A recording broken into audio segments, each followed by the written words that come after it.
Good excuse then to stay indoors today and keyboards at the ready. This is an absolutely huge weekend for online shopping. Yes, this year it's predicted 77% of us are planning to carry out at least half of our shopping on the net. The big day is predicted to be tomorrow, when £320 million will be spent. Yes, and the online auction site eBay expects to sell 27 items every minute during the day today. All that with an estimated 4.5 million logging onto the site. So let's get some tips. How best can you snare a bargain? And why such a surge in the online market this particular weekend? We'll speak to Patricia Davison, who's an online shopping expert and author, and Mark Pearson, who runs a voucher code website which helps consumers get better deals. Very good morning to you both. Good morning. So Patricia, why this weekend? Is it because we're just in time for the last delivery dates for Christmas? No, we're a little bit far off from there. Okay. We've still got another 10 days or so, particularly with most websites. But I think people feel, you know, Christmas is really round the corner now, so this is the time to go for it. And there's a lot of sense in the fact that the most popular items will go very close to Christmas. So if you want a Nintendo or a Wii or something like that, this is the time to find the best price for it. So well. Now, I'm one of the, whatever it is, 3% of people. I've never bought anything online, okay?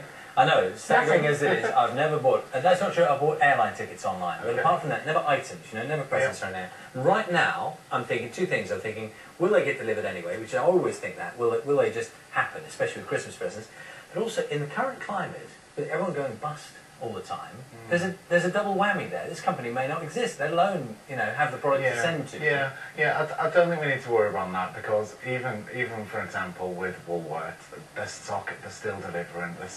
Nothing's going closed overnight. If a retailer's struggling, you'll already know about it in the news. I think you're perfectly safe to shop online. But a lot of the internet sites aren't the big retailers we hear about in the news, are they? Lots of them are smaller companies, and you know, if you look at some of the major sites, they've got outside suppliers, which are much smaller operations. Yeah, but they've also got lower costs, so they're not going to be struggling as much. They haven't got high rents on the high street, so they're probably safer businesses. They really are, because they can keep their costs low. You see, Patricia, I look at it from the other point of view, and I also think about, I know some of the safeguards that exist.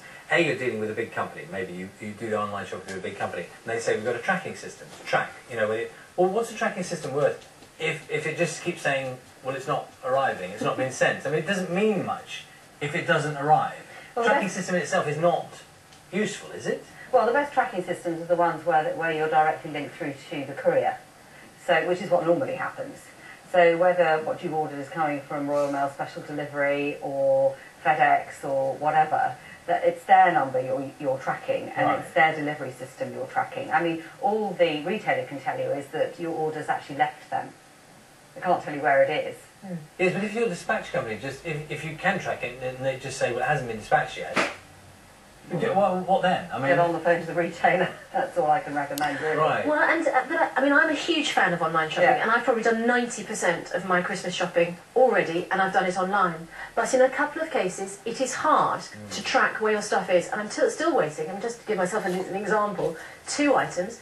It's very hard to get in touch with the company. They do not answer the phone. They do not respond to emails.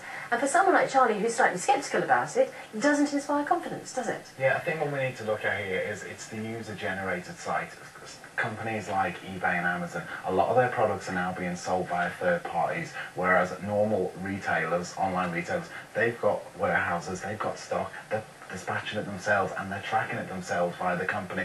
When you're involved in these third parties, which are general public generally selling to you, that's where we're potentially getting some problems. And Patricia, the other thing is, I mean, a lot of people like to go into a shop and have the item in their hand, something we've just been addressing. And the second thing is the shops at the moment, 40% off, 50% off, you know, at the very least 20% off in lots of major stores. So why bother going online when you can get those discounts? Oh, why bother going to the shops when you can find the discounts online? Yeah, they're saying discounts are online. We've got just as much, and actually the online retailers are offering better prices. And if you're like me, I don't like carrying these heavy shopping bags. I mean, 24-hour shopping, win-win for me. It's a good positive.